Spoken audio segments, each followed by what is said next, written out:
iniciando mais um programa Viva a Voz Saúde pela Rádio Nossa Senhora de Copacabana, aqui no Rio de Janeiro. Hoje é dia 25 de maio de 2024, como sempre o nosso programa ao vivo é aos sábados, à tarde, e quem nos ouvir depois, eu desejo então bom dia, boa tarde e boa noite. Nós estamos num mês para a minha especialidade médica e para outras especialidades médicas e para quem gosta de saúde pública, um dos meses mais importantes do ano, porque no dia 31 de maio, desde lá de 1988, a decisão foi em 87, mas desde 88 nós temos o 31 de maio como Dia Mundial Sem Tabaco, World No Tobacco Day, da Organização Mundial da Saúde.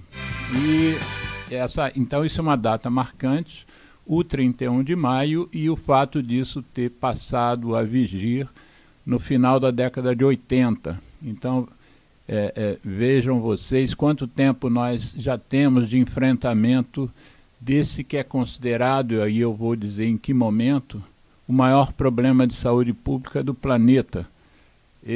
Em 1998, ou seja, 10 anos depois, tomou posse na direção geral da Organização Mundial da Saúde a minha ídola, uma mulher fantástica, uma norueguesa, que foi a primeira mulher a assumir esse posto maior da OMS, que foi a doutora Gro Brundtland.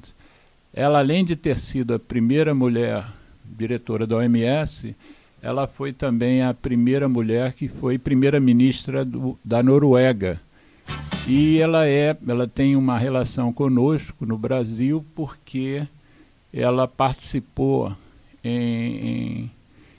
aqui no Rio de Janeiro, ela foi a chairman do encontro chamado Rio Eco 92, porque além de médica brilhante, ela é também uma ambientalista, e então coube a ela presidir esse nosso encontro pró-ecologia do planeta em 92.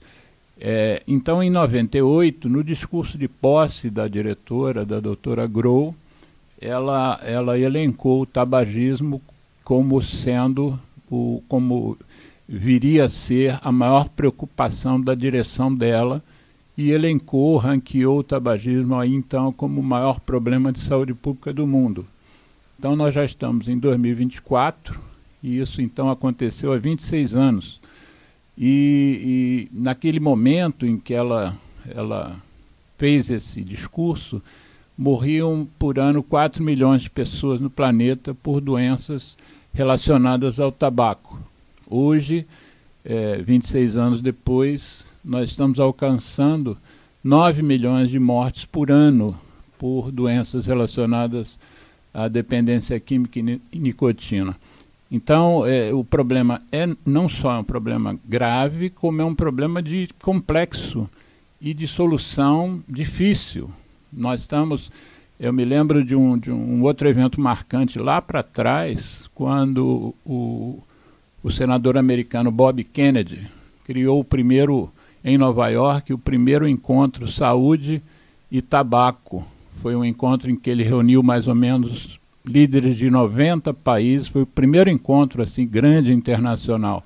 E naquele momento morriam, se não me engano, 2 milhões de pessoas por ano. Então, os anos estão passando, obviamente a população aumenta, mas o problema continua grave, né? 9 milhões de pessoas por ano é uma cifra, é um quantitativo absurdo, sobretudo para uma doença que a gente sabe que é evitável. Ninguém nasce com a obrigação de fumar. A gente toma essa decisão normalmente, até 90% dos casos, antes de completada a adolescência. Então, o nosso papel aí também, além de estimular as pessoas a pararem de fumar, é conseguir sensibilizar crianças, adolescentes, adultos jovens, escolas, pais de alunos, a refletirem um pouco, a debaterem um pouco antes de tomar essa decisão, que pode ser uma decisão para o resto da vida.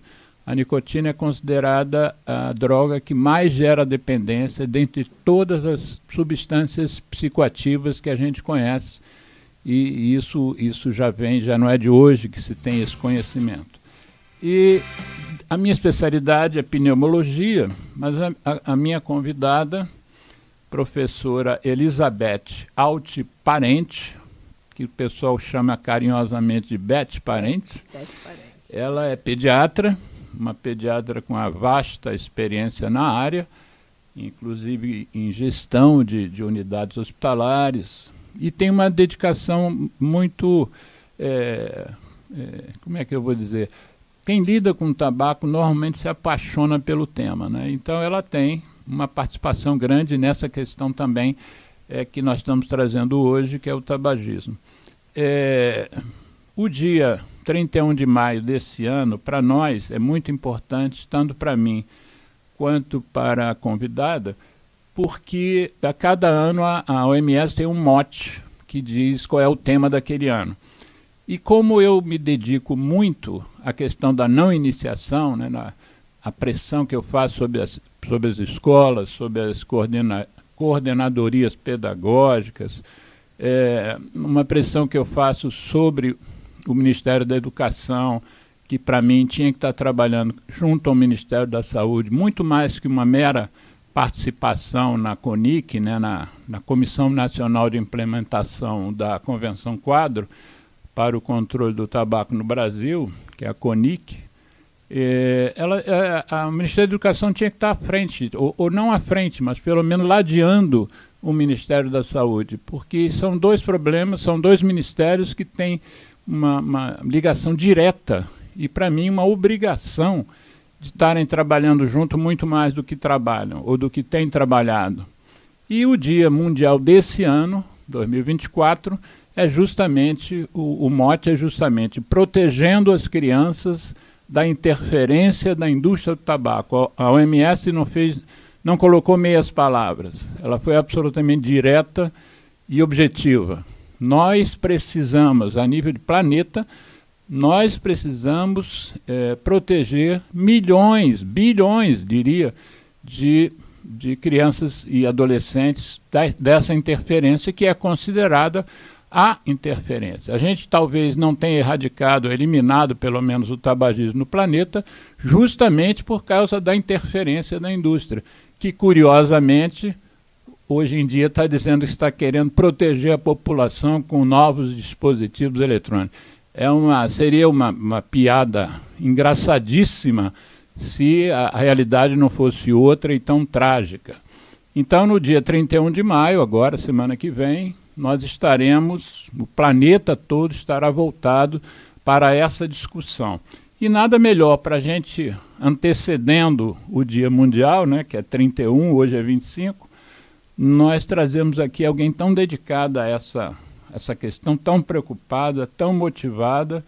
Eu a conheci há pouco tempo, a professora Elizabeth Parente, que nós participamos de uma live da Sociedade de Pediatria do Estado do Rio de Janeiro, a convite da Patrícia, eu participei a convite da Patrícia,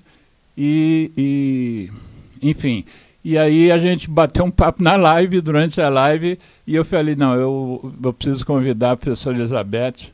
E antes, Elizabeth, da gente falar exatamente da questão do tabaco, que é a principal do programa hoje, eu queria que você se apresentasse rapidamente, falando um pouco assim do seu início na medicina, por que você escolheu pediatria, e da sua experiência que eu achei fantástica, que é a experiência que você vai descrever, o Geraldo vai tentar botar uma imagem, a questão do submarino carioca, né, do tomógrafo para crianças. Se apresenta então um pouquinho para a gente, Beth, primeiro te agradecendo tua presença aqui num sábado de tarde, bom, enfim, vamos lá. Boa tarde, eu é que agradeço esse convite tão maravilhoso, estou extremamente honrada de estar aqui na sua presença e podendo contribuir nesse tema tão importante, né? Eu sou pediatra, formada pela Universidade Federal Fluminense, fiz residência lá, fiz uma especialização em saúde pública na ENSP, na Fiocruz. Depois eu fiz auditoria do SUS, eu trabalhei muito tempo como auditora do SUS. E também fiz um mestrado em saúde coletiva. Na verdade, e fiz também, eu fiz MBA executivo em saúde pelo COPEAD. Na verdade... Mestrado foi na Federal Fluminense, não é isso? Isso, foi na Federal Fluminense. Na verdade, assim, eu passei por todas as áreas, mas sempre tive um olhar muito para a saúde pública. Né? Sempre gostei muito de trabalhar, né, no serviço público. E trabalhei a minha vida inteira no serviço público, né? Ser professora foi uma opção mais para frente, curiosamente. Assim, às vezes, eu sempre gostei muito da docência, mas não havia uma oportunidade. Surgiu essa oportunidade. Na época, eu sou professora da Estácio, Idomed, Grupo Idomed, e surgiu a oportunidade... É a Universidade Estácio de Sá, aqui no Rio de Janeiro. Que é o grupo hoje... Idomed, Dux, né? E na verdade, assim, nós recebemos, na época, aqueles alunos da Gama Filho, que houve aquele problema horrível lá na Gama Filho, que todos conhecem, né? Os alunos não tinham nem histórico escolar. Foi uma coisa assim muito terrível, né? E aí a gente recebeu em torno de 3 mil alunos, né? Lá para Estácio, e foi um grande desafio. Nessa oportunidade, a professora Tereza Costa, que foi inclusive uma das minhas, que participaram da minha banca de mestrado, uma pessoa muito querida, na época ela era coordenadora de curso e me convidou para ir para lá. E aí eu fui fazer uma coisa que eu gosto muito, que é dar aula. Eu acho fundamental que a gente forme pessoas, né? E bons profissionais. A gente está carente disso, né? Esse é um momento que até assusta na medicina, né? A quantidade de escolas médicas que estão surgindo por aí, enfim. E sempre buscando esse olhar da humanização, né? Não basta você ser um técnico, né? Como dizia o Sir William Osler, né? Nosso... assim, um ídolo nosso na medicina, né? Ele dizia, ele era um médico canadense, ele dizia: o bom médico trata a doença, o grande médico trata o doente que tem a doença. Então, isso é uma coisa que a gente precisa ter em mente, né? Parece redundante falar assim, vamos falar de humanização. Tem pessoas que acham que é. Só que, assim, os estudos mostram, se o ser humano é humano, ele é humanizado. Será? Eu tenho dúvidas, né? Infelizmente, a gente vivencia um tempo difícil e a gente precisa falar disso. A gente precisa formar o profissional, ainda mais em tempos de inteligência artificial, né? Então, a gente fala assim, é uma necessidade que a gente não vai demonizar. Então, a gente, no outro dia, discutiu isso lá na SOPES. A gente não vai demonizar, claro que não. A gente sabe que é uma realidade. Mas eu sempre digo para o aluno, não há tecnologia mais forte, mais importante do que a boa anamnese, quer dizer, a boa história clínica e o bom exame físico, né? Isso não pode acabar, né? O aluno tem que... Use a inteligência artificial a seu favor, não contra você. Isso. Né? Então, fala então da tua experiência, essa que eu antecipei, que o Geraldo vai mostrar. Como é que surgiu isso? Que acabou sendo a sua tese de mestrado. Isso, então. Eu fiz o mestrado eu fui fazer muito tempo depois, porque eu me dediquei mais à área de gestão. Trabalhei em todas as áreas, né? Desde a atenção básica até a especializada. Eu fazia UTI neonatal e tudo. Então, assim, eu passei por todos esses períodos, mas a coisa de dar aula sempre me estimulou muito. Então, eu fui fazer esse mestrado. Na época, eu era da direção lá do hospital, fazia parte do grupo da direção. Eu era responsável pelo hospital, né, no Comitê Estratégico Unidos pela Cura, e nós, então, tivemos... Isso aí foi o primeiro que teve no Brasil, né? O nosso programa está passando ao vivo no YouTube, né, com imagem, mas ele é um programa originalmente da rádio Nossa Senhora de Copacabana. Então, para quem está nos acompanhando pelo áudio apenas, ou o site, ou a rádio 98.7 FM Rio, a gente está projetando aqui duas imagens que a nossa convidada nos cedeu, que é uma imagem é uma imagem colorida, mas que a gente identifica como sendo um tomógrafo. Só que o tomógrafo é aquela coisa meio creme, né? Uma cor meio pastel, aquele buraco no meio onde as pessoas entram e saem para fazer coletar a imagem, né?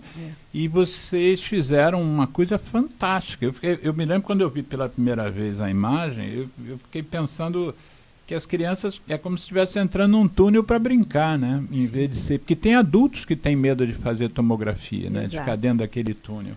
E o que vocês fizeram é uma coisa absoluta. Fala desse projeto aí. Então, isso foi um projeto desenvolvido pelo Instituto Desiderata, que trabalha com duas linhas. A obesidade infantil, que também é um grande problema de saúde pública, né? Imenso. E o diagnóstico precoce do câncer infanto-juvenil. Então, sabemos que, diferente do adulto, não existe prevenção para o câncer, né? Infanto-juvenil. O que a gente tem é diagnóstico precoce. Então, na época... tem que se buscar e diagnosticar logo. Precocemente, porque aí a gente cura até 80% das crianças. 80%. Exato. Então, o Desiderata, dentro dessa proposta, nesse comitê estratégico, que era junto com o Estado, município, né, Ministério da Saúde, os hospitais envolvidos, o INCA, o Hospital Jesus, a gente tinha todo né, cada um... Essa imagem é do Hospital Jesus. Essa é do Hospital Jesus. Então, foi decidido no comitê estratégico que este tomógrafo iria para o Hospital Jesus, porque a gente tinha lá um tomógrafo obsoleto que não funcionava mais, porque não tinha peça para ele, 1 tonelada lá em cima, né? E muitas crianças precisando. E a gente, na época, não tinha anestesista, e não dava para fazer sem anestesia. Sim. Né? Então, quando isso... Anestesia não era para tirar dor, porque o exame não é indolor. Para sedar a criança. É para sedar a criança. Porque a criança se movimenta. Né? Então, com esta proposta, a gente conseguiu... Assim, nós tínhamos um passivo de em torno, mais ou menos, de 150 crianças do hospital. Só do hospital? Que precisavam de tomografia e não tinham como fazer. Sim. Porque não tinha anestesista. Sim. Então, quando essa iniciativa surgiu, isso foi um trabalho do Gringo Cardia, que é o cenógrafo da Débora Coker. Ele é um dos responsáveis, responsável por uma das alas do Museu de Bruxelas. Né? Tem um português, um outro não me lembro de onde é, e a outra ala do museu é dele. Então, ele é um cara extremamente criativo, né? E criou essa ambiência humanizada. Né? Então, com isso, nós tínhamos, só para assim, resumir, nós tínhamos um passivo de 150 e poucas crianças que não conseguiam fazer o exame. Depois deste tomógrafo humanizado, só 4 precisaram de anestesia. Sim, eu acho que só isso. É só isso. Não é? E eu, então, fiquei muito empolgada. Eu quis trabalhar, como eu estava nesse processo de instalação do tomógrafo, junto com o Instituto Desiderata, e dentro desse projeto de diagnóstico precoce. Então, eu resolvi fazer a minha dissertação de mestrado nessa área. Né? Então, nós fizemos na verdade, Beth, desculpa eu te interromper, na verdade, eu mencionei aqui que o tomógrafo, ele era, vamos dizer, parecia um carro alegórico Sim. Ele é um submarino mesmo. Trazendo à baila o submarino, e para nossa geração, então, o submarino mais famoso é o amarelo dos Beatles. Exatamente, né? A proposta foi essa. Mas, para quem não está vendo a imagem, não só o tomógrafo, ele está cheio de alegoria e adereço, mas toda a sala, né, ela é desenhada, ela é pintada com desenhos, penduradas, com bichinhos pendurados, com barulhinho de fundo do mar. É uma não coisa não é só o tomógrafo decorado que alivia a atenção da criança, mas é impressionante o número, né, de 150, só 4 precisaram de anestesia. E hoje a Tatiana... Vocês publicaram a sua monografia, ela é acessível? Sim, claro. Depois você tem um link, você pode mandar para a gente, porque a gente bota Porque isso pode se expandir para outros estados, né? Eu não sei até que ponto vocês apresentaram essa experiência exitosa assim, em congressos nacionais. E você sabe se em outros estados da federação tem gente adotando essa estratégia? Sim, hoje em dia existem vários tomógrafos com essa proposta humanizada, né? Mas assim, o primeiro foi o nosso, né? Então, assim, foi muito prazeroso trabalhar com isso, né? Eu estou encantado com essa experiência. Eu nunca eu já sou um valorizador que eu já tentei trazer aqui 2 vezes, não consegui por questão de agenda. Uma colega que é uma amiga, não colega, ela é amiga, que trabalha com brinquedoteca. Sim. Eu já acho a brinquedoteca um negócio excelente. No Jesus nós temos um histórico assim, muito bonito dessa brinquedoteca, porque é essa compreensão, é o que eu digo sempre, criança é diferente. Né? E o brincar é a principal atividade da criança. Isso. A criança que não brinca não é feliz, isso já disse o poeta, né?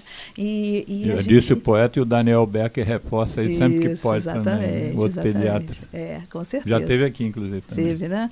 Então, esse entendimento de que o lúdico é fundamental deve nos mover, né, nessa proposta.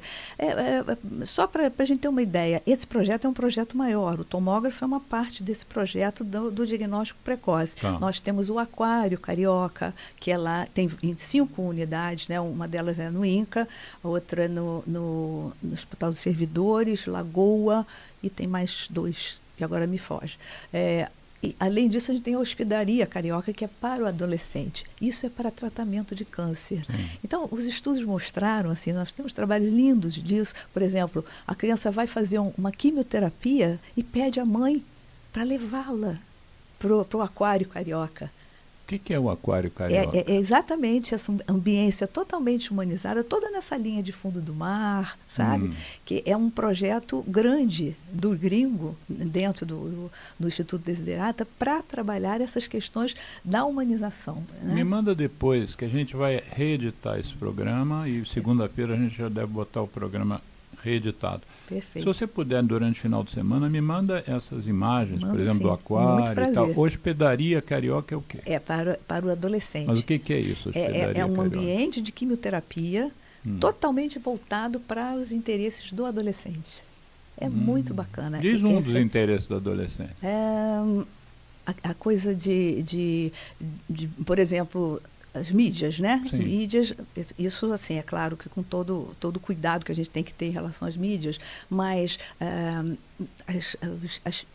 as propostas de filmes, de lazer, de brincadeira que os adolescentes gostam, né? Então tem toda uma ambiência dentro do hospital? Dentro, esse é no porque IED. Eu fiquei pensando assim, a hospedaria carioca, eu pensei que vocês, enfim, pagassem lá um local para as pessoas ficarem. É o nome. Dentro do próprio hospital você tem uma ala para esse tipo de situação. Esse funciona. Manda foto também disso para mim. Isso, tá bom. Mando sim. Agora, vamos para o nosso programa, sim. Que ele é longo, mas não é eterno, senão a gente vai perder a oportunidade de falar. Quando a gente gosta, quando a gente fala do que a gente gosta, a gente vai, né? Vai a gente embora. solta. E quando eu gosto do que eu estou ouvindo, eu dou corda. Eu preciso me policiar. Mas eu quero saber o seguinte, a pediatria, você acabou de falar sobre câncer em crianças, que não é uma coisa diretamente relacionada ao tabaco como ele é no adulto, né? Sim. Eu vi uma matéria agora, eu quero estudar o artigo que deu a origem à matéria do Globo, que diz que hoje o câncer, 80% dos cânceres estão relacionados a dependência em nicotina e, consequentemente, a exposição às drogas, às substâncias que estão ali nos cigarros convencionais, eletrônicos, narguilé e tal. 80% eu achei um número bastante... Eu falava sempre em 30%, um terço, eu costumava dizer. Mas eu vou estudar esse artigo melhor. E aí, mas você, apesar de ter essa ligação toda com por exemplo, esse tomógrafo não foi feito para fazer diagnóstico precoce de câncer de pulmão em criança fumante, porque isso não existe. Mas o que levou você a se interessar por esse tema de tabagismo? Quais são as primeiras lembranças que você tem? poxa, eu vou me aprofundar nesse assunto aqui, dentre tantos que um pediatra poderia se aprofundar? Não, na verdade, eu comecei a ler sobre isso e me assustou muito, porque eu costumo dizer... Há muito tempo já? Já tem aí... bem antes da pandemia, tá. talvez uns 5 anos para cá, tá. né? Quando eu li sobre isso, eu fiquei muito assustada, né? Porque a gente sabe o quão danoso é o tabaco para o organismo, né? E tudo na criança é mais preocupante, né? Começa mais cedo. E aí a gente fica muito preocupado com o que vem por aí. Né? A doutora Margarete Dalcomo fala muito disso, né? Vai chegar daqui a uns 15 anos, né? Um menino hoje, um adolescente de 15, daqui a 15 anos, com 30 anos, ele vai ter um pulmão de um idoso fumante. O que o cigarro fazia, né? Com o idoso. Exatamente. Então, a gente tem, assim, muita preocupação, e especialmente no adolescente, porque a gente sabe que é uma característica do adolescente se achar um super-herói. Nada vai acontecer com ele. Né? Então, ele usa aquilo, ele é induzido pela indústria do tabaco a usar aquilo sob a alegação de que é uma coisa positiva, né? Como a gente comentou aqui, e na verdade aquilo é feito exatamente de maneira falaciosa, verdadeiramente falaciosa, né? Então tem cheirinhos, tem aromas, tem sabores, né? A pessoa fica com a boquinha, tem um design maravilhoso, né? E aquilo não faz mal, não tem. Eles dizem até que não tem nicotina, a gente sabe que tem 6 a 10 vezes mais nicotina do que o cigarro tradicional, né? Então, assim, é lamentável. O que eu costumo dizer é que a gente não pode querer combater o poder econômico, né? O capital é o que move o mundo, né? Mas a gente não pode aceitar isso. Não pode aceitar isso porque eu digo isso, vem um tsunami contra nós. Né? A questão hoje a gente tem câncer de pulmão nos mais idosos, daqui a pouco a gente vai ter tudo em jovem. Isso, cada vez mais precoce. Infarto, inclusive lá na Estácio, nós temos uma linha de pesquisa, né, que é o projeto Lamarck, que tem tanto na Estácio, eu trabalho nas duas, né, no Citar, na Barra, e no Centro, no Vista Carioca. Então, esse projeto é um projeto forte de pesquisa que é risco cardiovascular. Né? Trabalho risco cardiovascular. E eu fiquei muito feliz essa semana que eu recebi lá um convite da professora Mariana, que é uma pessoa excelente, é uma Mariana de quê? Mariana Passos. Ela é a responsável lá no Citar, né? E me disse assim, vamos fazer algo com os adolescentes, risco cardiovascular. Eu digo, opa, vamos inserir aí a questão do cigarro eletrônico, né? No risco cardiovascular no adolescente. Então, a gente está com algumas ideias de desenvolver isso. Enfim, eu nunca quis ser uma especialista, sabe? Eu sempre... Eu costumo dizer que pediatria não é especialidade. As pessoas acham que mas não é. É uma cliniquinha. Não é verdade? É uma cliniquinha. Porque, assim... Você se forma generalista, você vai atender criança. Sim. E criança é diferente? Criança é diferente. É diferente. Né? Então é preciso... Eu não sei atender criança, confesso.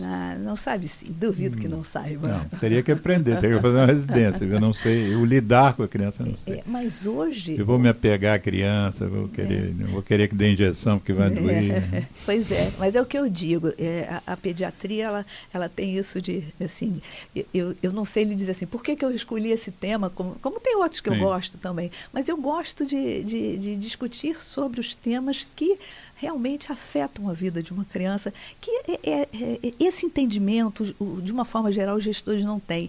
A pediatria, ela tem pouco leito, porque, claro, se comparado com o adulto, mas a gente esquece que ali na pediatria, são nos primeiros 1000 dias, hoje se fala em 1100 dias, né, que é o período antes da concepção, né, nesse momento é que a gente forma hábito alimentar, né, e é que a gente previne as doenças não transmissíveis. Sim. Né? Então, quando a gente compreende isso, a gente compreende o valor disso para o futuro, É porque as pessoas são imediatistas, né, doutor Alexandre? E não pensam muito lá na frente. Hoje a gente sabe, por exemplo... Não só a gente diz muito isso sobre os adolescentes, mas não só eles, né? Os adultos também não pensam muito na frente. Sim, sim. Um adulto de 30 não pensa quando ele vai ter 50. Exato, mas o adolescente é uma característica, né? Então, o que eu vejo? Eles são seduzidos pelas mídias, né? De uma forma geral, por esses apelos da propaganda, e não se dão conta, né?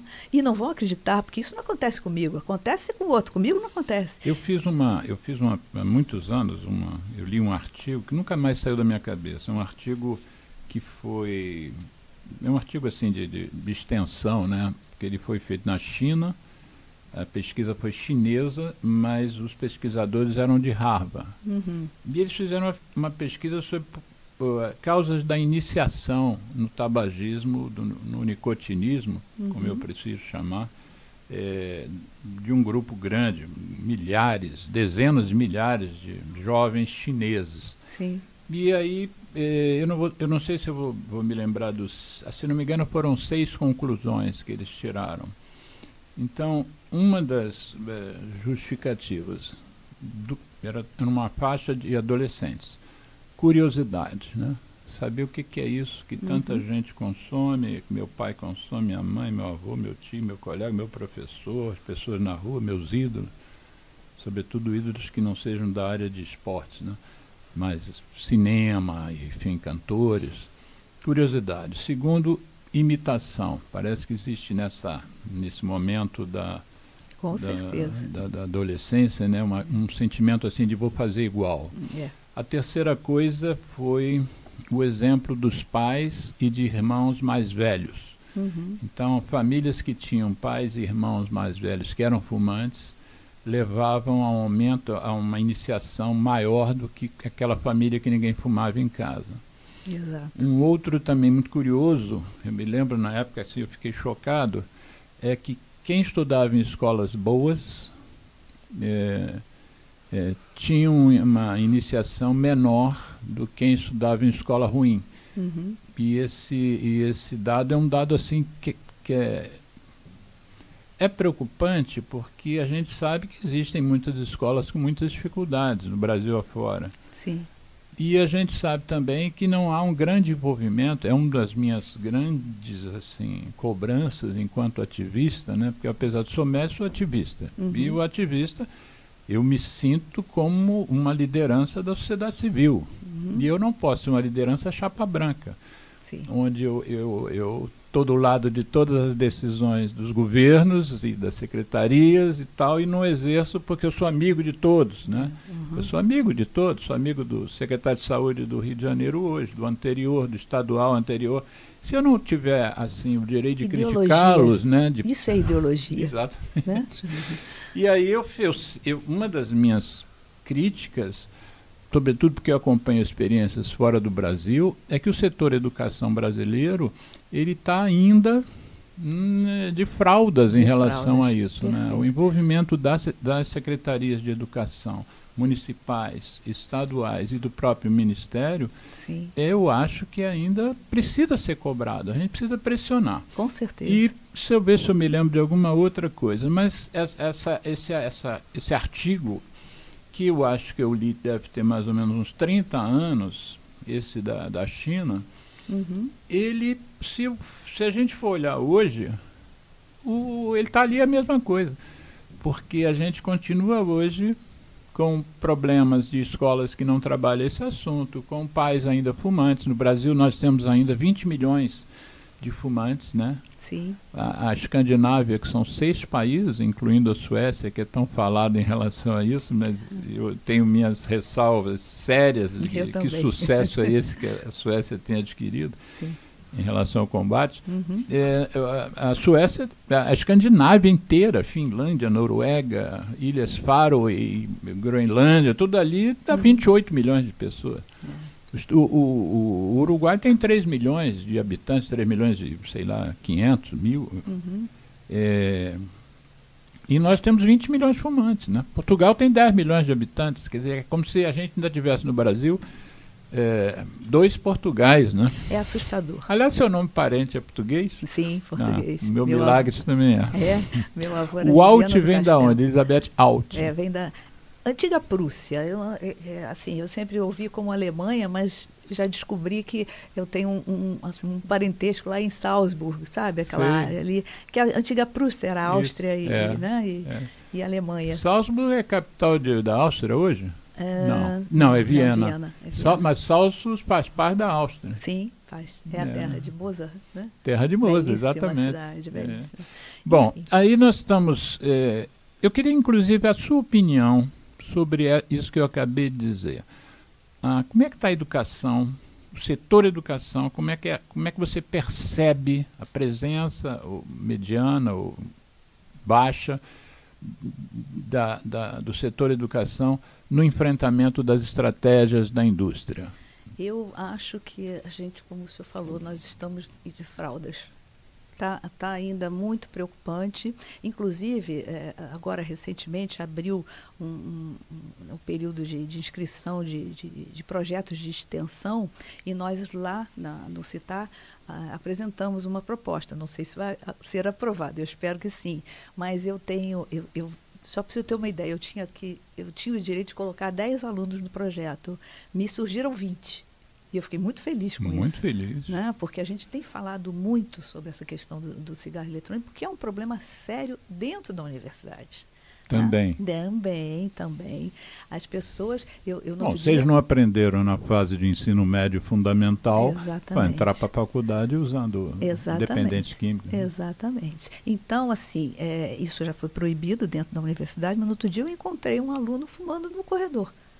Em ambiente fechado. Em ambiente fechado. A lei dos ambientes 100% livre de fumaça já é antiga. Exatamente. Dentro da Faculdade de Medicina. Dentro da Faculdade de Medicina. O que era normal na minha geração, sim, né? O meu professor fumava em sala. Isso. Né? Antigamente, é a mesma... É uma outra roupagem, mas é a mesma proposta, né? E o cigarro que ele estava fumando era o eletrônico. Era o eletrônico, né? E, assusta o que a gente vê, porque são pessoas esclarecidas, teoricamente, não deveriam... Né? Passaram num dos vestibulares mais difíceis que existe no Brasil, exato. Que é de medicina. E aí a gente percebe que o nível de dependência é muito alto, né? Porque aquela história, aí o sujeito diz assim, não, eu paro quando eu quero, mas não para. Não vai conseguir parar, porque a nicotina atinge rapidamente o cérebro, né? Não é isso? O senhor sabe muito mais do que eu sobre isso.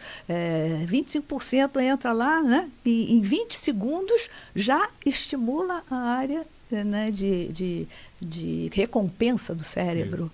Então, e fica uma parte guardada, o pulmão tem uma reserva que ele guarda um pouquinho dessa nicotina e vai liberando aos poucos, até a pessoa precisar fumar o outro cigarro. Mais. Fica guardado no pulmão. Exato. E o que mais chama atenção, o cigarro eletrônico é toda hora. Sim. Né? O cigarro tradicional, o sujeito fuma, fica um tempo sem fumar. Né? O eletrônico é o tempo todo. Sem contar as trocentas mil substâncias tóxicas que tem ali dentro. O Foganoli é uma liderança, um influencer jovem aí que está fazendo uma campanha, hashtag sem nicotina. Precisamos disso, influências com este olhar. Jovens, né? Eu também tenho essa... por exemplo, eu gostaria de que mais escolas fizessem campanhas, e me chamassem para fazer campanhas, eu gostaria. Só que eu elegeria jovens da escola para transmitir a missão, a mensagem. Não seria eu que ia pegar uma turma lá com 40 meninos de 13 anos. Tem que ser jovens colegas deles, estudantes nas escolas deles, que fizessem essa transmissão daquilo que a gente capacitaria. O protagonismo juvenil. Exatamente. Essa a minha grande luta é essa. Isso, com certeza. E por que é uma das minhas grandes lutas? Porque eu acompanho outras experiências fora do Brasil e isso dá certo. Com certeza. Não só dá certo no sentido de que a comunicação de um jovem para o seu par mais jovem, mais novo... E você envolve, né? Você envolve toda a comunidade. Mas não só por isso, mas porque, inclusive, dessas experiências que eu acompanho, por exemplo, nos Estados Unidos, a Tobacco Free Kids, né, crianças livres de tabaco, tem jovens que já hoje são adultos E eles, uma das coisas que eles consideram interessantes, terem sido esses jovens que falavam para outros jovens, porque ele aprendeu a falar para outros jovens, significa, aprendeu a falar para outras pessoas, e muitos desses são líderes hoje, fora da questão do tabaco, são líderes políticos, alguns se tornaram políticos, porque aprenderam essa liderança, esse protagonismo, perderam a vergonha, aprenderam a comunicar, a falar melhor. Tudo isso as escolas poderiam aproveitar quase que gratuitamente. Exato. Então, a nossa proposta nesse projeto de extensão, não sei se vai ser aprovado, né? É proposta para o Brasil inteiro, né? A gente não sabe, mas a proposta é trabalhar com 2 escolas, aí nós escolhemos escolas de nível médio, né? Fundamental e médio, né? Trabalhando já com essas crianças mais jovens, com os alunos de medicina indo lá, que a gente já percebe que isso é uma coisa muito positiva, eles gostam de ver o aluno falando com eles. Nós já fizemos um trabalho assim numa comunidade lá na Barra e foi muito, muito produtivo, né? E as crianças gostam disso, os adolescentes gostam de ver, eles se imaginam naquele papel mais para frente. Exatamente. Né? Então a ideia é trabalhar com 2 escolas que de nível particular. Por quê? Porque o cigarro eletrônico, graças a Deus, pelo preço, ele ainda é caro. Graças a Deus, né? Então, a gente sabe que isso fica mais marcado nessa faixa, né, de poder econômico. Então, a gente quer trabalhar, levar os alunos, fazer atividades, e aí nós, se for aprovado, nós vamos lhe convidar para ir lá fazer. Vai ser um prazer imenso.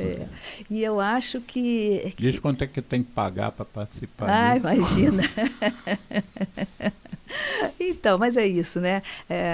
Eu sou da poesia, eu escrevo, eu gosto de escrever, né? E eu me lembro muito quero falar sobre isso, porque me lembro muito de um texto do Brecht, que ele diz assim: há homens que lutam um dia e são bons, há outros que lutam um ano e são melhores, há aqueles que lutam muitos anos e são muito bons, mas há aqueles que lutam toda a vida, esses são os imprescindíveis. E eu tenho certeza que é o seu caso. Você sabe que eu comecei A gente é muito influenciado por professores, né? Por isso que eu admiro tanto os professores, e você é uma dessas que agora estou passando a admirar também.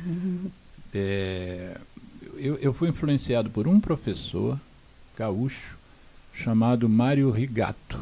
Era um professor, era pneumologista, muito envolvido com a parte circulatória, pulmonar, cardiopulmonar, escreveu livro sobre isso, mas ele tinha uma dedicação especial para a questão do tabagismo. Sim. E ele se tornou a referência, e eu, no 4º ano de medicina, em 1976, vai fazer agora 50 anos, daqui a 2 anos, eu assisti uma conferência dele. E eu fiquei tão encantado com a conferência dele, que desde esse dia, eu no 4º ano de medicina, eu nunca mais parei de estudar tabagismo. É impressionante, e aí, né? Como esse gaúcho, ele virou uma referência. Hoje, agora, semana, se não me engano, mês passado, ele já faleceu por uma doença relativamente rara, cardíaca. Ele faleceu de amiloidose cardíaca. Sim. E agora, Porto Alegre lançou lá um espaço em homenagem a ele, com um monumento, um negócio muito interessante. E eu fui sensibilizado, então, pelo Mário Rigato, que era da Universidade Federal do Rio Grande do Sul, e depois fui influenciado por um outro professor chamado José Rosenberg. O José Rosenberg, ele escreveu um livro chamado Tabagismo, se não me engano, um sério problema de saúde pública, era o título do livro, e a edição que eu li, e aonde eu praticamente aprendi tudo sobre tabagismo naquela época. Eu tinha ali já 3 anos de formado. Esse professor, ele também já faleceu com 91 anos de idade, se não me engano, por uma doença sanguínea grave, numa leucemia. E o Zé Rosenberg tem uma esposa chamada Ana Margarida Rosenberg, que acaba de nos mandar uma mensagem. Duas mensagens. Parabéns, Alexandre, por sua incansável luta contra o tabaco. Vamos proteger nossas crianças contra o tabaco. E diga não ao cigarro eletrônico. Parabéns à doutora Elizabeth. Aí ela escreve, então, mais duas mensagens. Uma ela diz, grande Mário Rigato, e na outra ela diz, grande professor José Rosenberg. Quando eu reeditar o programa, eu vou botar a foto dos dois e a foto do livro do professor Rosenberg, que foram realmente meus dois ícones. Quer dizer, eu acho que você, Elizabeth, tendo essa participação no ensino, né?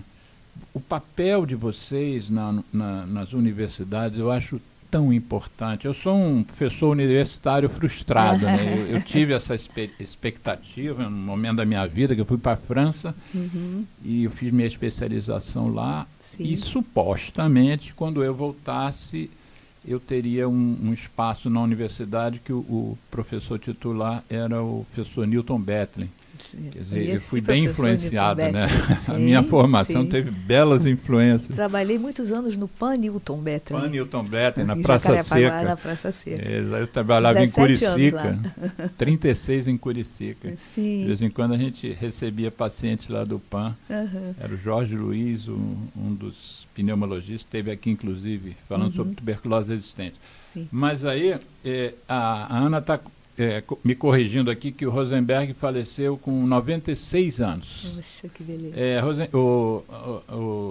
Ana, diz em que ano foi que ele nos deixou. Depois escreve aí para a gente.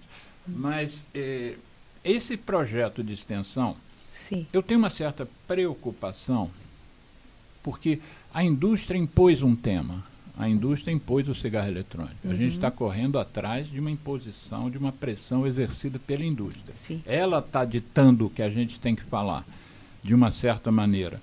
Mas eu parto de um princípio que o tabagismo, quer dizer, o tabaco a gente conhece há mais de 500 anos, o cigarro há mais de 100, mas a doença, tabagismo, nicotinismo, ela está aí presente, né?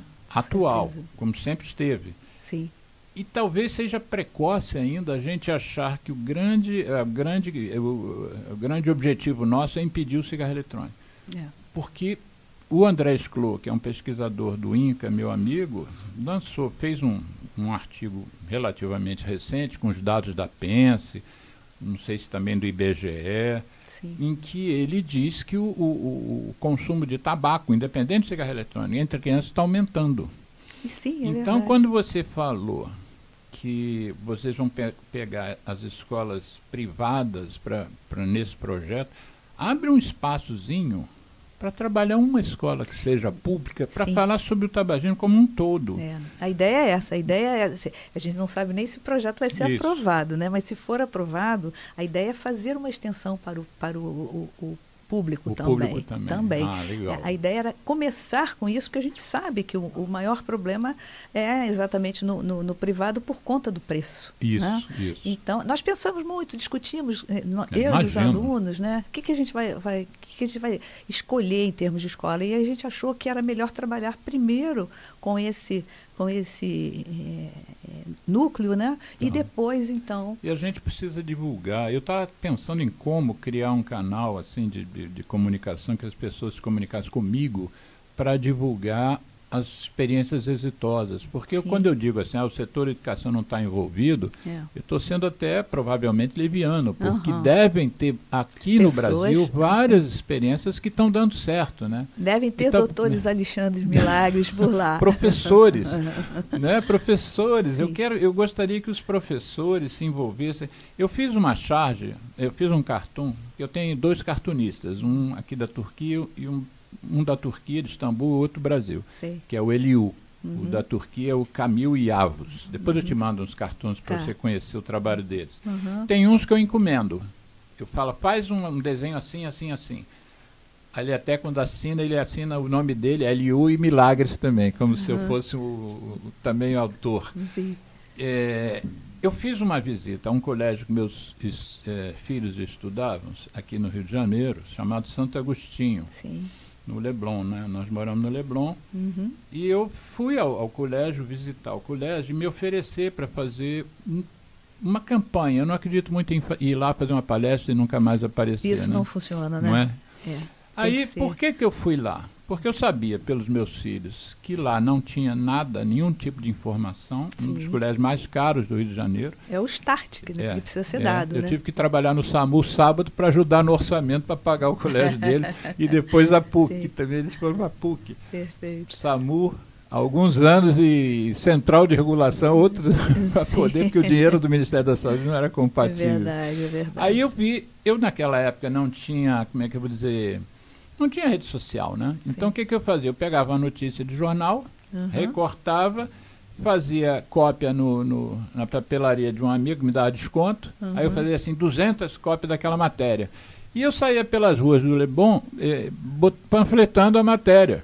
Então, eu cheguei num bar que tinham 4 meninas uniformizadas com o uniforme do Santo Agostinho e fui lá panfletar com elas, pedi licença e tal.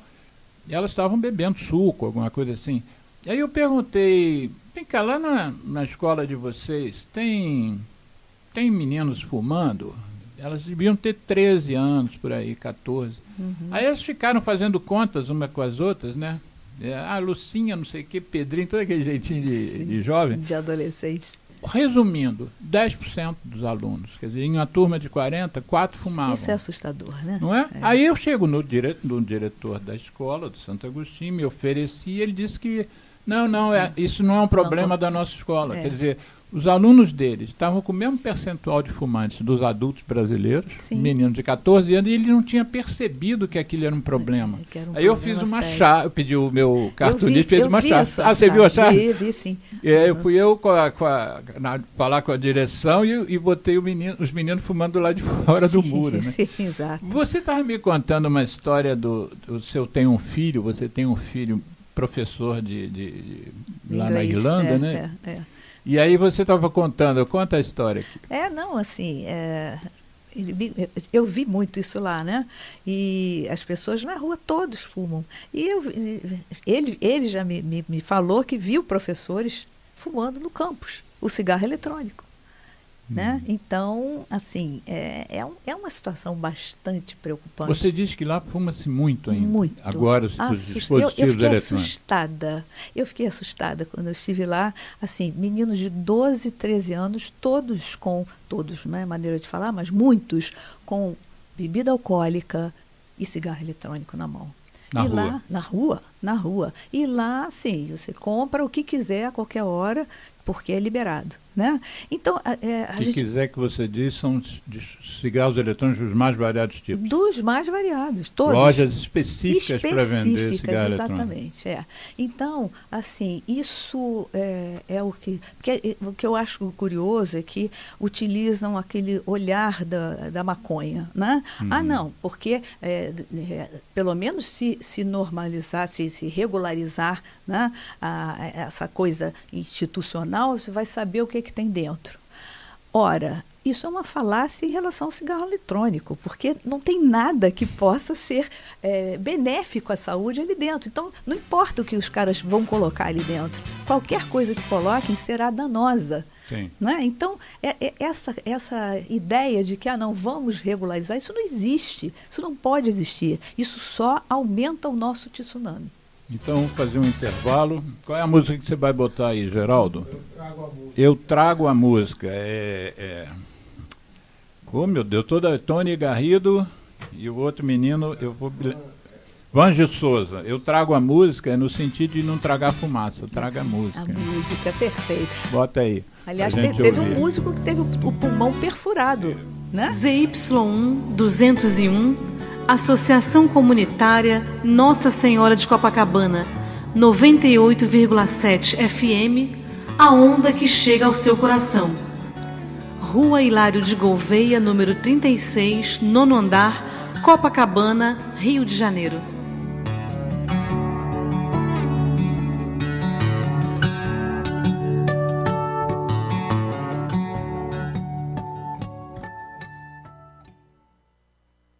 Eu me chamo Tony Garrido, junto de Vange Souza, a gente convida a dizer não ao cigarro, não ao tabaco.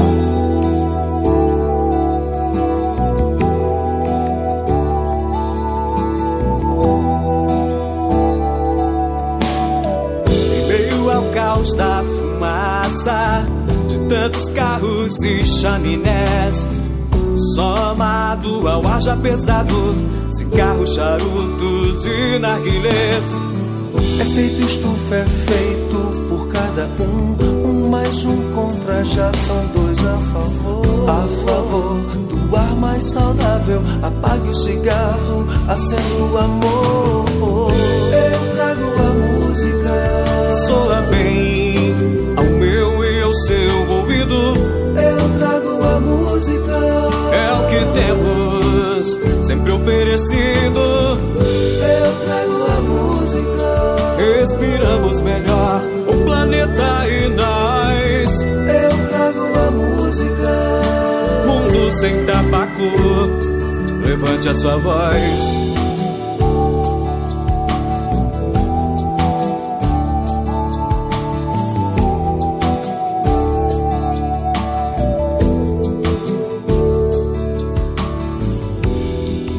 Eu trago a música, soa bem ao meu e ao seu ouvido. É o que temos, sempre oferecido. Eu trago a música, respiramos melhor o planeta e nós. Mundo sem tabaco, levante a sua voz. Efeito estufa é feito por cada um mais um contra, já são dois a favor. A favor do ar mais saudável, apague o cigarro, acenda o amor. Eu trago a música, soa bem ao meu, ao seu ouvido. Eu trago a música, é o que temos sempre oferecido. Eu trago a música, respiramos melhor o planeta e nós. Eu trago a música, mundo sem tabaco, levante sua voz.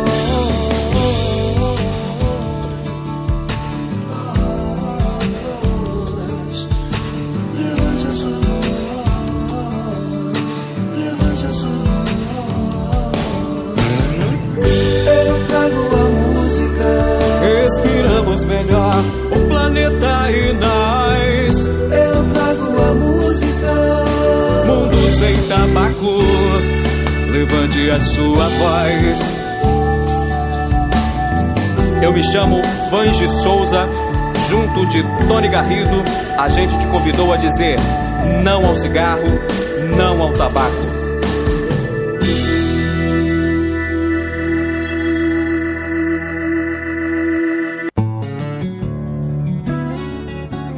ZY1 201, Associação Comunitária Nossa Senhora de Copacabana, 98,7 FM, a onda que chega ao seu coração. Rua Hilário de Gouveia, número 36, nono andar, Copacabana, Rio de Janeiro. Estamos iniciando o segundo bloco do programa Viva Voz Saúde pela rádio Nossa Senhora de Copacabana, aqui no Rio de Janeiro. E nós temos hoje a gratíssima satisfação de estarmos conversando com a professora Elizabeth Beth Parente. E nós estamos falando sobre a vida e sobre, especificamente, como é que a gente entende que o que nos preocupa na questão do nicotinismo de uma forma geral e de uma forma particular, esses lobos em peles de cordeiro, esses cavalos de Troia, que é a indústria da nicotina, e os seus prepostos, inclusive prepostos situados no Senado da República, prepostos na Câmara de Deputados, prepostos em gerências de órgãos de imprensa. Eu cito dois, por exemplo, como a CNN e o Poder 360. Acrescentaria também a revista Exame, que há anos estão fazendo campanha para pressionar a opinião pública e pressionar a Anvisa, o que não deu certo.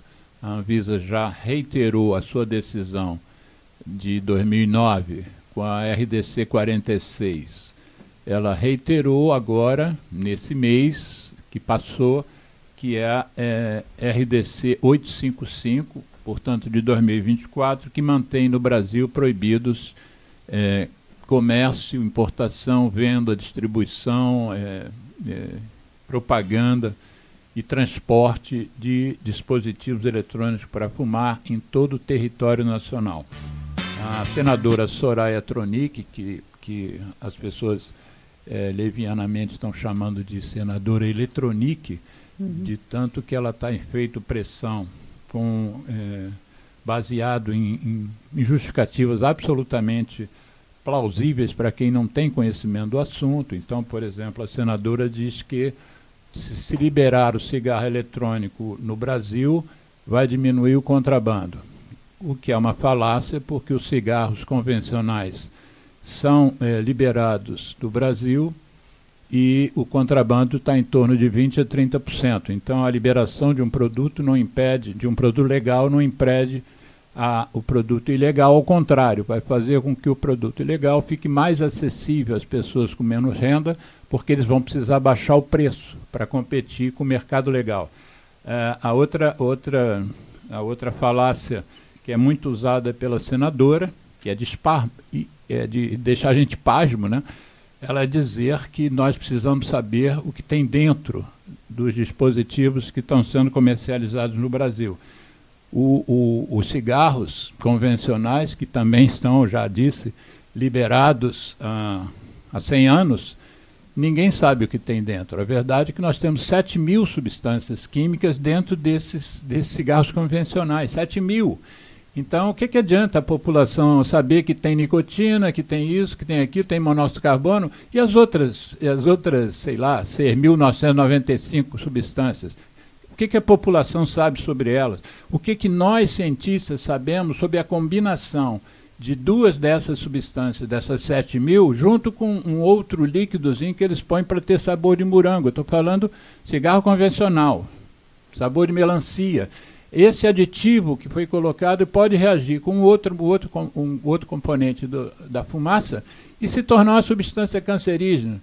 O que a gente sabe agora que no mercado americano existem 25 mil, vou repetir e vou falar com vagar, 25 mil e-liquids diferentes. Ou seja, quando a senadora acha que nós vamos saber o que estamos consumindo, nós vamos saber quais são quais são os componentes de 25 mil e-liquids. Isso é uma falácia, é uma articulação, é uma argumentação que já vem pronta já ditada pela indústria, pelos pensadores da indústria da nicotina, e os prepostos ficam repetindo isso ad eternum. Mas, então, nós vamos ouvir mais uma vez a nossa convidada, a professora Elizabeth Parente, que tem feito apresentações sobre esse tema, e nós vamos tentar adaptar a apresentação dela, porque como é um programa de rádio, nem todos vão poder acompanhar, e vamos tentar adaptar, porque vai ser a primeira vez que nós vamos fazer isso. Eu estou achando que pode até dar certo, né, Geraldo? A gente projetar uma apresentação e comentar para que os ouvintes que não estão vendo possam acompanhar. Sim. Por favor. Exatamente. Exato. Então, assim, eu gostaria de fazer 4 perguntas aqui, né, para as pessoas entenderem qual é a dimensão desse risco. Primeiro, os dispositivos eletrônicos para fumar, ditos DEF, né, cigarros eletrônicos ou DEF, são uma alternativa para parar de fumar? Foi vendida essa ideia. Está sendo vendida. Definitivamente não. Esse é o título do programa. Exato. Então, a gente sabe que vamos fazer redução de riscos, né? Redução de danos, né? Por conta dessa questão. Sabemos que isso não é real. Eles fizeram isso com os filtros, fizeram com cigarro de baixos teores. Exatamente. Então, a gente precisa ter claro isso, né? Os DEF oferecem riscos? Muitos riscos à saúde. E aí eu queria comentar um pouco sobre... Nós fizemos um trabalho, uma iniciação científica sobre o uso de cannabis na infância e adolescência, né? Porque hoje não é só adolescência, não. A adolescência começa a 10 anos e já tem gente usando, né? Crianças usando abaixo disso. os pais têm a falsa impressão, como no imaginário popular, de que a cannabis é uma coisa muito tranquila, faz parte de componente do nosso cérebro, né? A maconha, né? Só que a maconha tem várias substâncias ali dentro. E a gente sabe que tem uma substância lá que é excelente do ponto de vista de proteção de dor, de N indicações. Um programa aqui sobre canabidiol e vamos fazer Exato. também. Então, o canabidiol, só o canabidiol é uma coisa, mas não tem só canabidiol na maconha. A gente tem o THC, que é o principal componente, né, o que eu digo que é o que dá onda, é o que dá barato, né? E esse não tem benefício nenhum, ao contrário. Quando é que o sistema nervoso, o cérebro humano, até quando ele se desenvolve? Até a gente sabe, em média, 21 anos, mas a gente sabe que certamente de 24, 25 anos até lá, a gente ainda tem cérebro desenvolvendo. Então, quando a gente bota a cannabis dentro, com o THC, dentro do cérebro, a gente faz muita lesão nesse cérebro. Que ainda não está completa, né? Não está formado. Inclusive, porque ele é o quê? Póstero anterior, né, que ele desenvolve. Então, a área da empatia é a última a desenvolver. Né? Isso é muito sério, né? Isso é muito sério. E a gente vê aí pais usando maconha junto com os filhos porque acha que não tem perigo. Se você usa a maconha depois dos 25 anos, beleza, é um problema seu lá, pode ser até que tem riscos, mas não tem os riscos tão perigosos, riscos perigosos, enfatizando, risco perigoso, né? Como é no adolescente. Então a gente precisa ter isso claro. E eles estão usando direto a maconha, né, junto a cannabis no cigarro eletrônico. E com isso usa aqueles extratos oleosos. E aí aqueles extratos oleosos, aqueles óleos, desenvolvem o quê? Pneumonia lipoídica, que é uma pneumonia gordurosa, vai fazendo gordura lá. O doutor Alexandre sabe muito mais disso do que eu, mas a gente sabe o quanto isso é danoso. A questão do risco cardiovascular, a questão especificamente da dependência, das manifestações. Nós estamos vivendo uma era de doenças mentais mesmo, né? Os jovens tentando suicídio. Recentemente, agora nós tivemos um jovem que matou o pai e a mãe. Sim. Né? É uma coisa depois foi para a padaria. Depois foi para a padaria lanchar com os amigos. Depois botou fogo no pai e na mãe. Né? Enfim, nós estamos vivendo uma era de distúrbios mentais altamente preocupantes. E a cannabis contribui para isso, porque a gente sabe que você tem o gene lá. Se não usar a droga, fica quieto, mas se usar a droga pode desencadear. Isso. Eu tive casos muito próximos em relação a isso, né? E acabou a vida da pessoa, acabou, né? Então, a gente precisa pensar nisso, vamos desconstruir essa ideia de que não, a maconha é legal, é bacana. Não é. No adolescente, na criança, não pode. Né? E essa coisa foi como o senhor acabou de falar, essa coisa de liberar vai apenas facilitar esse acesso. E você sabe que eu estava estudando, eu estudo muito câncer de pulmão porque é o principal câncer da minha especialidade, sim, né? Sim. E por ser o câncer que mais mata a humanidade. E uma das coisas, eu me lembro de uma entrevista que eu dei para a revista, se não me engano, Época ou Veja, e eu estava revendo lá uns papéis e vi a entrevista em que eu comentei, se não me engano, foi em 2009, alguma coisa assim, em que existe uma fase, se você começar a fumar na adolescência, isso tem, do ponto de vista de mutação genética, um efeito, e se você começasse a fumar depois do seu cérebro estar formado, e depois, vamos dizer, de 21 anos, no caso do pulmão, a chance que o risco de você começar a fumar, por exemplo, aos 14, você desenvolveu uma mutação genética aos 14 por causa da fumaça. E essa mutação genética, modificar células e você desenvolver um câncer com 40, 50 anos de pulmão, é muito maior do que você só tivesse começado a fumar depois já da fase adulta, com a tua formação quase genética, vamos dizer, já pronta também. Então existe, não só do ponto de vista da cannabis, mas também da nicotina. Exato. A questão da precocidade, a gente teria, os pais, os educadores, todos nós deveríamos tentar, para quem quer realmente se tornar, vai ser um fumante, que isso não acontecesse na fase de adolescência e da infância. Né? Perfeito. E é onde mais se consome. E é onde mais se inicia. Todos nós sabemos disso há séculos. Eu estudo tabagismo, eu vou falar daqui a 2 anos, 50 anos. Quando eu comecei a estudar 50 anos atrás, a gente dizia assim, o tabagismo se inicia até a final da adolescência. Há 50 anos que a gente sabe disso. Perfeito. E o pessoal que quer vender cigarro eletrônico parece que, não, isso aí não acontece, basta a gente controlar, supervisionar, não deixar os meninos aí. Bota educação. Outro dia a senadora falou uma besteira dessa. Educa. Mas como educa, gente? Mas a complexidade dessa educação. Mas ela sabe, não sabe? Claro que sabe. Pois é, né? Claro, infelizmente. O triste é a gente saber o que está por trás, né? Sabe. Meu Deus do céu, é assustador. Vamos lá com a tua apresentação. Passa aí, Geraldo, para quem estiver nos vendo na tela, ver o que tem. Pode descer? Pode descer, vamos descer. Aí, isso ela já. Não. Eu já falei. Não, eu você só não vou falou ainda na questão da Evali. Você falou também agora da substância, né? Então, pode passar.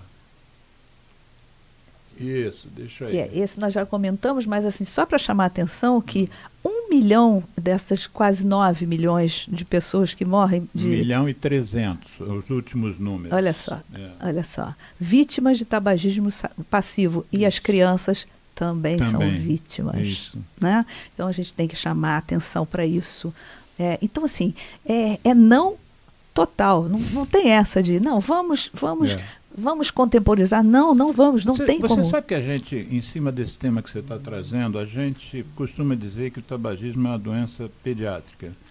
Aí tem gente que diz que é ebiátrica, né? Doença de adolescente. Sim, agora... Eu digo que pode ser uma doença perinatal. Eu ia falar sobre isso agora, né? Porque a gente sabe os danos que o cigarro, o tabaco faz quando a mulher está grávida.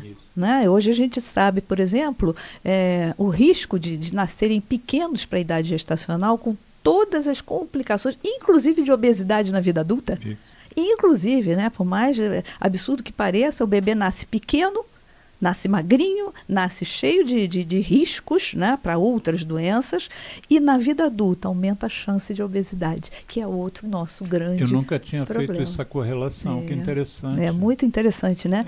Um bebê prematuro... é pequeno, nasce pequeno para a idade gestacional. Não necessariamente prematuro. Baixo peso e pequeno para a idade gestacional, né? Que eu digo assim, que todo pediatra tem um gráfico para chamar de seu. Né? Quando você fala baixo peso, 2.500 para baixo é baixo peso. Mas a gente tem que correlacionar no gráfico se ele está adequado, grande ou pequeno para a idade gestacional. Né? E o tabaco faz isso. Ele aumenta risco de inúmeras doenças e, inclusive, a chance de ser fumante no futuro. Né? E você sabe que tem um professor na Universidade de Massachusetts, nos Estados Unidos, um pediatra, Joseph de Franza.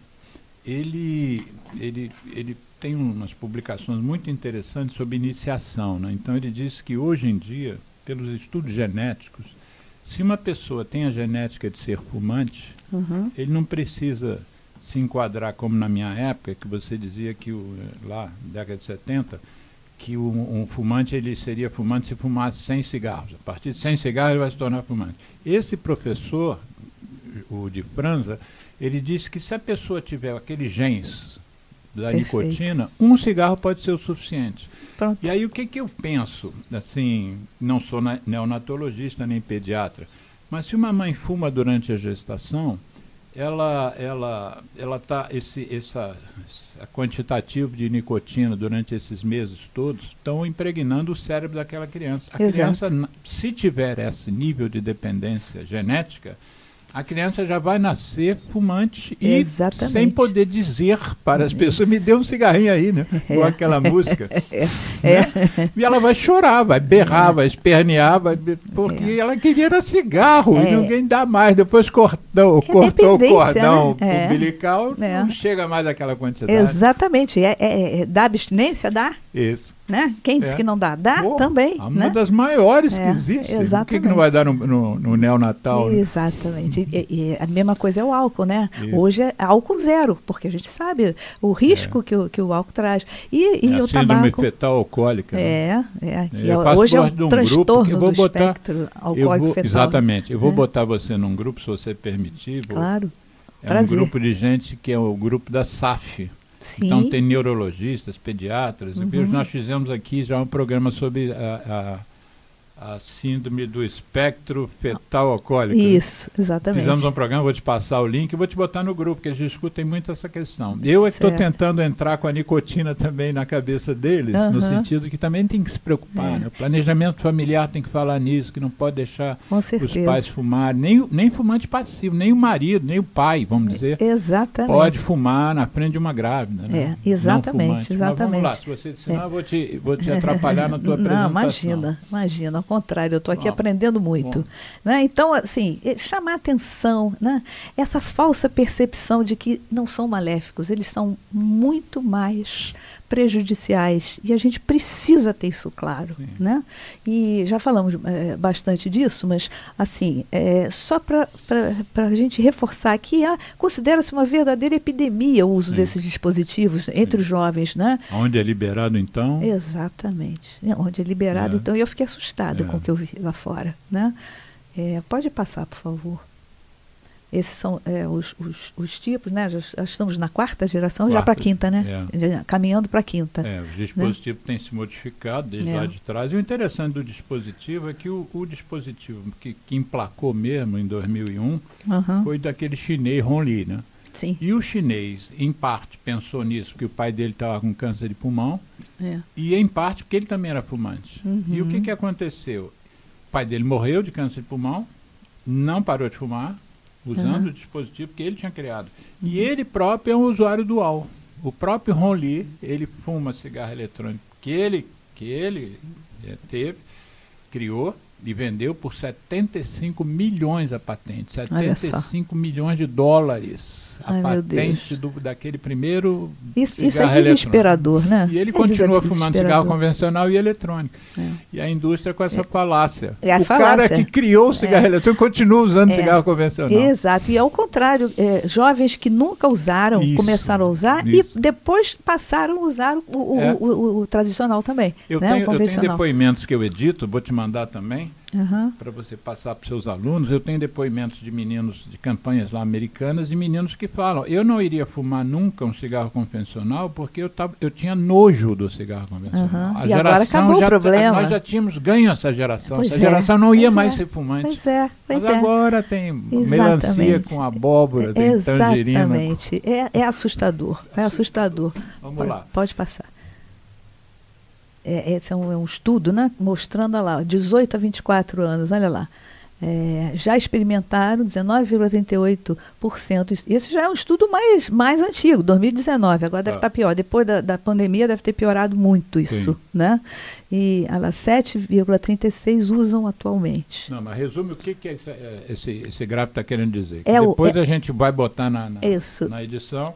É o risco que a gente está vivenciando com essa falsa percepção de que ele não é nocivo à saúde. Né? Eu acho que a gente precisa reforçar isso, que as pessoas compreendam que não é o que é dito. Isso. Não é o que é dito. Uma das coisas que eu digo é o seguinte, esse dispositivo, eles não são, talvez a gente, sob certo aspecto, ele seja menos nocivo que o convencional. Sim. Sobre outros aspectos, ele traz coisas que o convencional nunca trouxe. Você nunca viu uma criança de 14 anos parar num CTI porque tinha fumado um Hollywood, um Marlboro, um Minister. Nunca você tinha visto isso. Exatamente. E aí a gente já está vendo isso acontecer. E a indústria quer fazer a gente crer que o usuário que foi parar no CTI por causa de Evalir foi porque ele colocou THC, ele colocou vitamina E. Exato. Na verdade, tem gente que foi parar no CTI, pessoas de idade que nunca tinham posto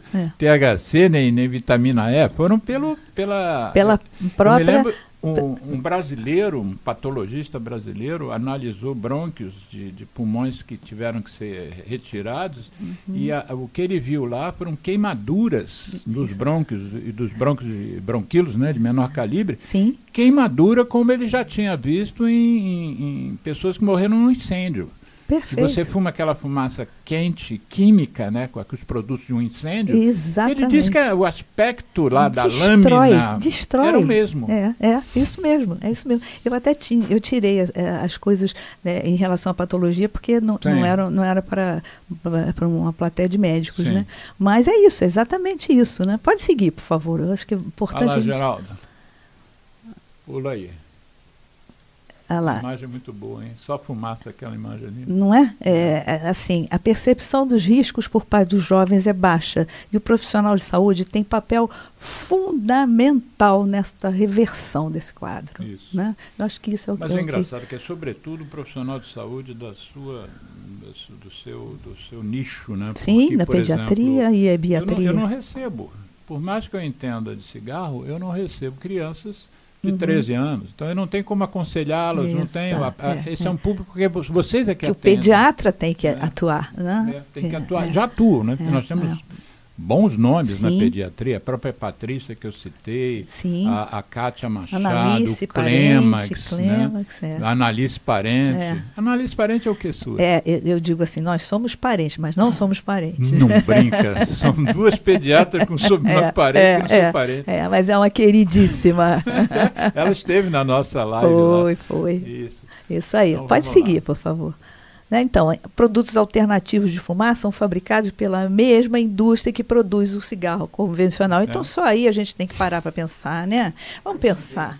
Muito, não é? Coincidências, né? Coincidências. Esses cigarros que eu estou falando do Hongli, esse primeiro cigarro que deu certo, eletrônico, do chinês, que era farmacêutico, né? Hongli, ele foi comprado pela Imperial Tobacco, uma empresa de tabaco. Exatamente. A Altria, que produz o Marlboro, comprou 30% também de um dispositivo de dois engenheiros americanos. Está na mão do maior produtor de tabaco do mundo, que é a Philip Morris.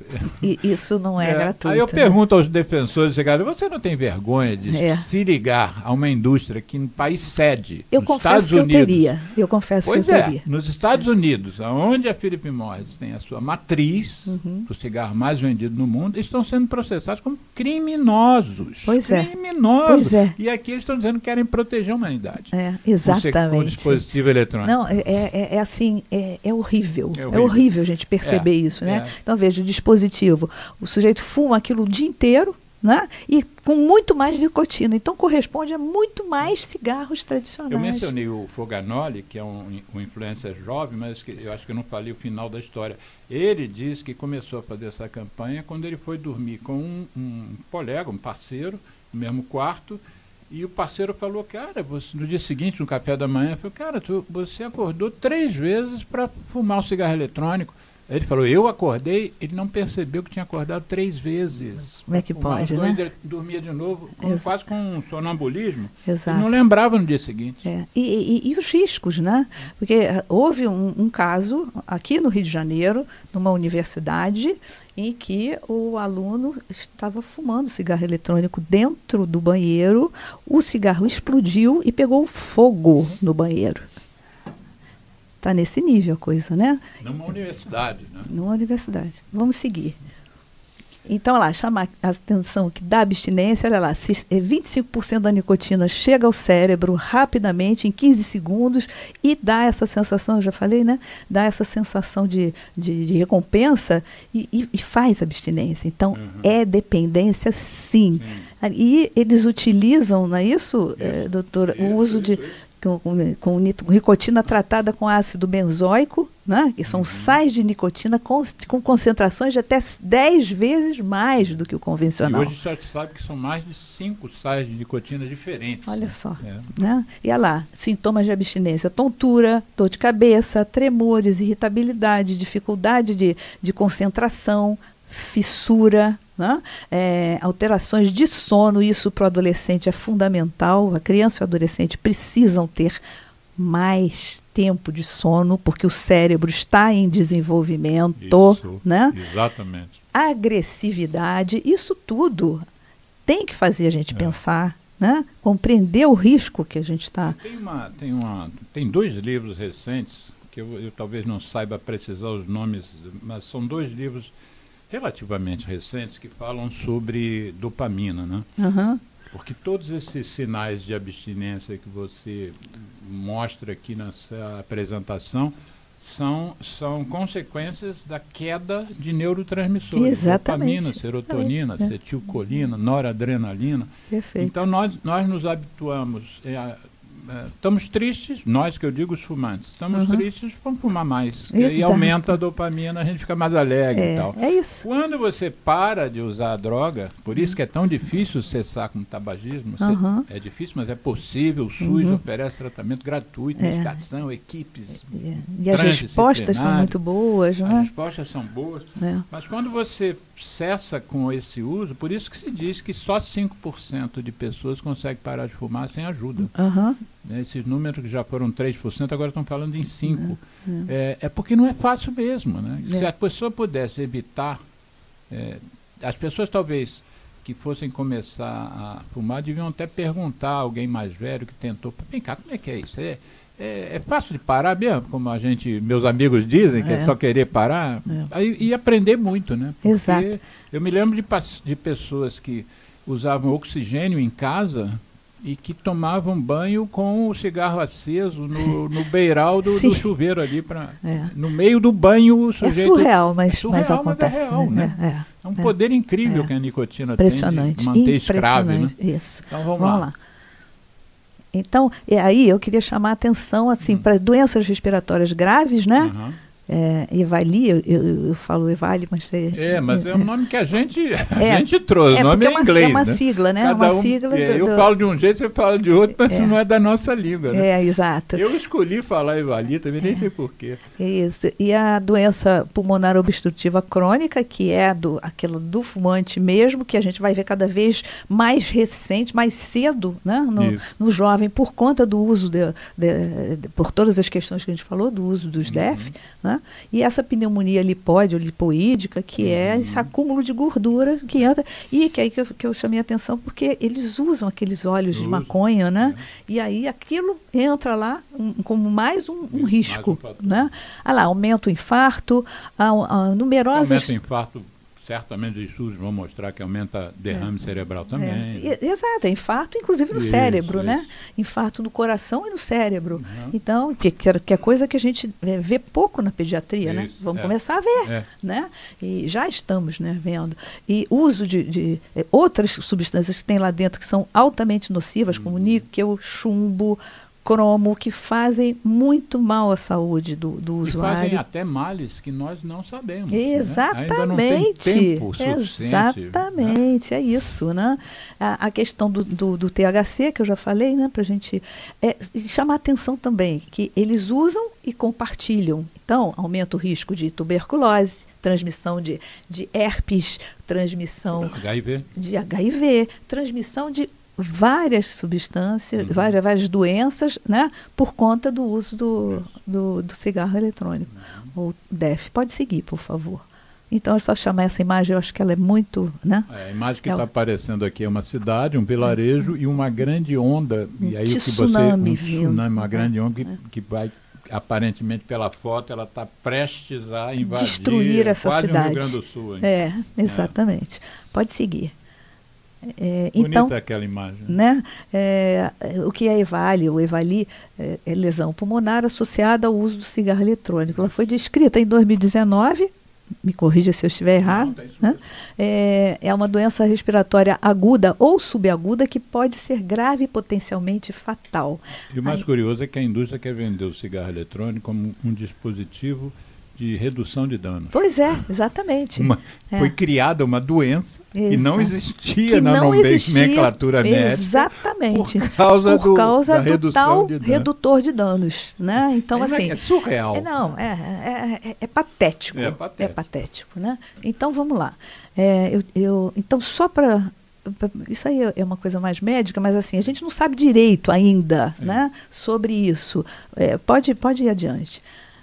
Ela está repetindo, né? Pode passar. Pode passar. Parte, lá. Daqui a pouco o nosso programa acaba. Vai precisar se encerrar, como eu te disse antes. Quanto? Sim. Olha só, rapidamente então. Quais são os sintomas? Febre ou calafrios, falta de ar, dor, né, no tórax, dor no peito, tosse, vômito, dor abdominal, que chama muita atenção. A gente tem visto muito jovem entrar em UTI por conta de uma dor abdominal horrível. Aí quando você vai ver o uso de DEF, isso. Diarreia, fadiga, cansaço, perda de peso.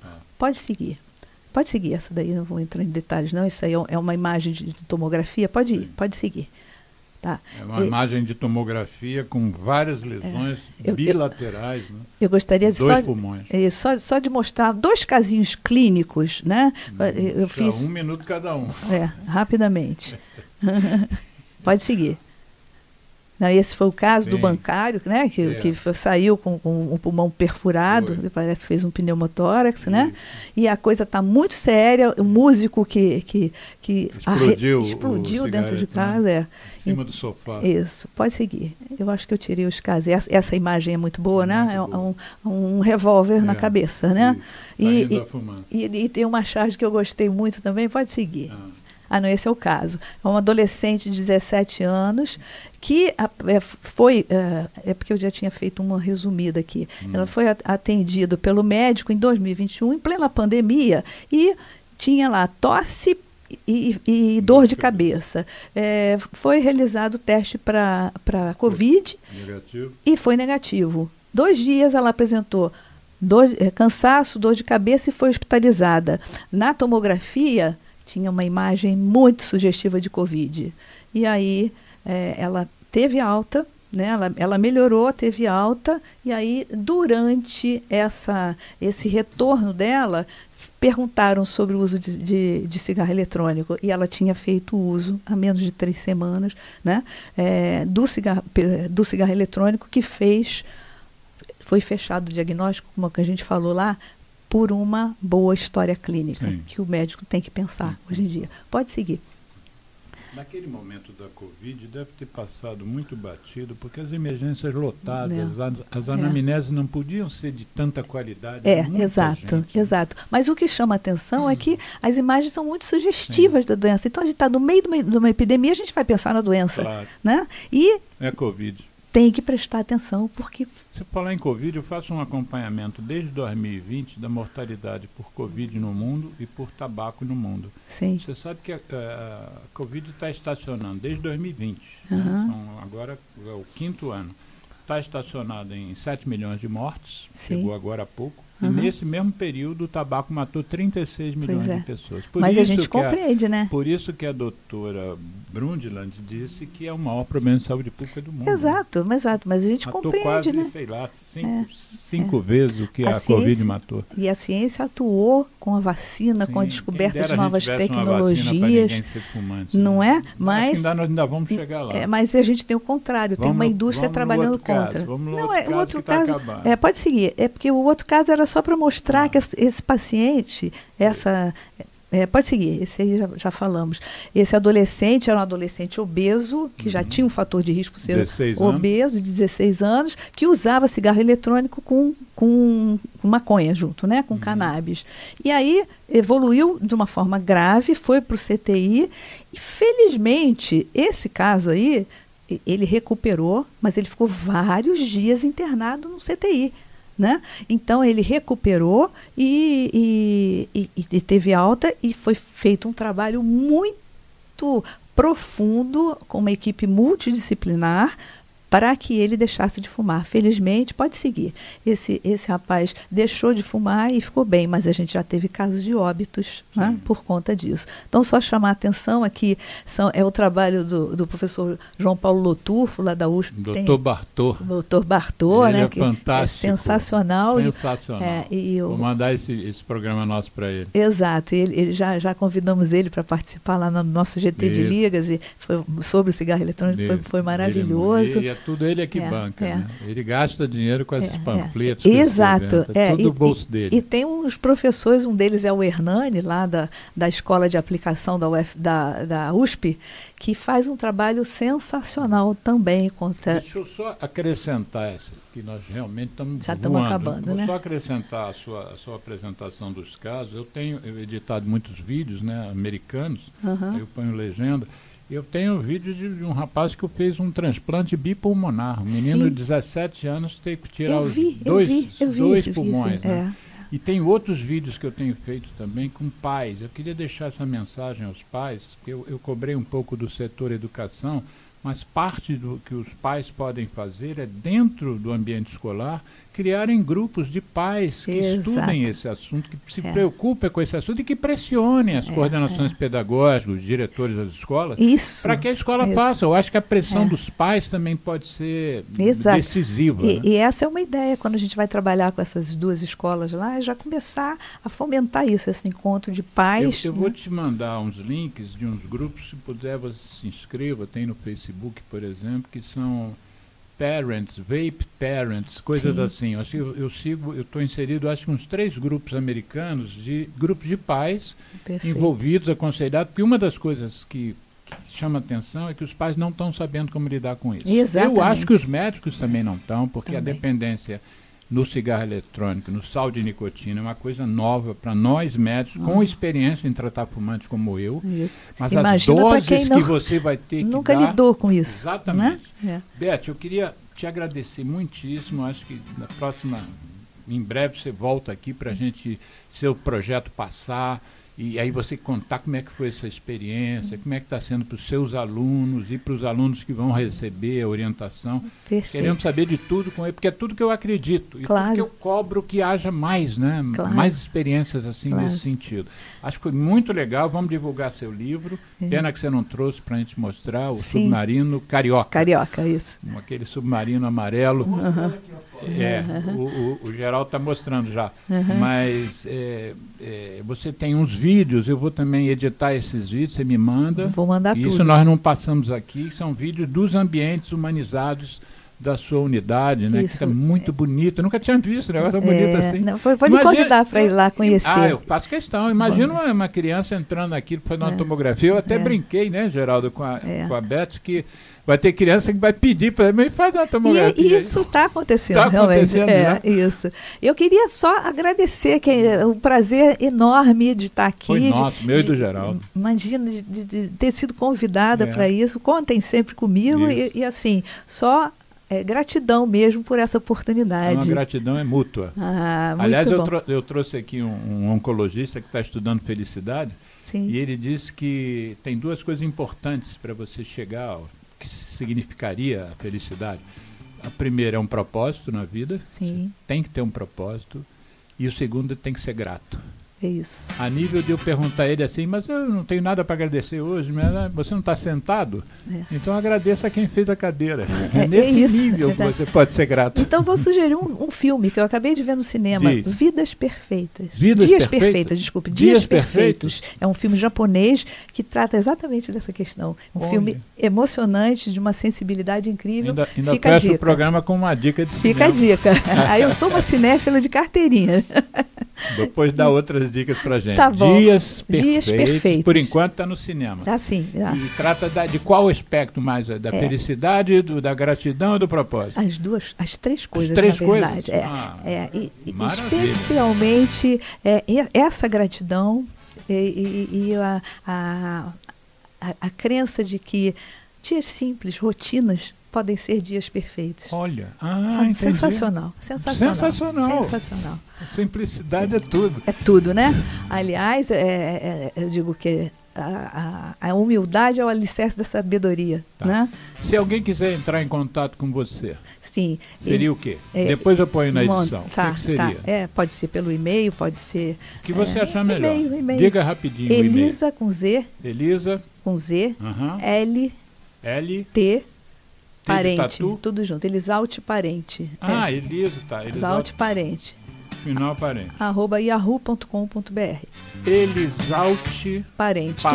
Tudo junto. @yahoo.com.br. É o mesmo e-mail meu, que é alexandremilagres@yahoo.com.br. Exatamente. Tá legal. Outra coisa que você queira dar?